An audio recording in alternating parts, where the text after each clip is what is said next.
Ganyang mga anggulo, tas kumakasigaw to, kala mo kung sinong henyo. Gusto lang palang pagdikitin yung puwet at titi ng kalaban, tanga kakasama mo yan kay Deo. Nagiging bakla kayo pareho, pero yung tandem ni JD at Sir Deo, ang ganda ng branding. Isipin nyo, isang drug lord, tas isang drag queen. Bagay na bagay silang mag-partner. Isang pang drag race, tas isang drag runner. Pero pagdating sa rap battle, wag pareho. Mga beginner tumugma. Boss, wag mong itapat sa akin si Deo. Ang gusto ko sak maestro. Hindi teacher na chumuchup kahit magtulong pagdura. Sa ospital today, direkta. Habang si JD naghihingalo, yung tropa niyang bakla, walang malay, nakabulagta dun sa bangketa. Huli niyang maririnig na tunog ay ambulansang nagwawang-wang. Takang-taka si Repa. San daw galing yung wang-wang? E patay na yung tropa niyang sirena. Dat mawala...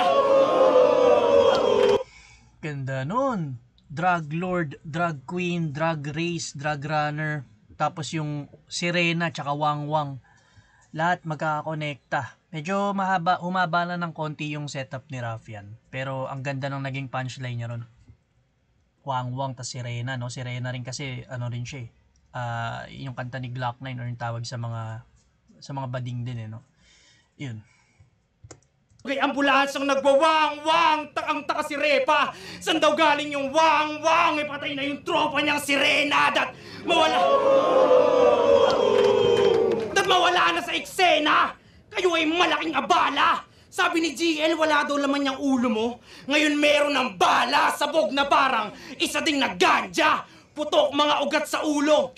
Isabel Granada, tagal niya na... Bakit? Sunod-sunod eh. Teka lang, Isabel Granada, tagal mo na dito. Pero magpausok ng puti pa din sandata. Ako sa flip-top bagito. Pero galawang batikan, kaya paanong bago nga ba? Sobrang batikan pag ako nagpausok ng puti. Baka may bagong santo baba. Batikan. Vatican. Yung Santo Papa. Kasi nga, di ba, pag may Pope, ina-announce na bagong Pope, parang nagpapalabas ng puting usok sa Vatican.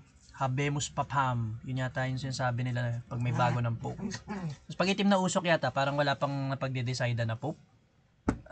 Medyo hindi ako sure Pero yun.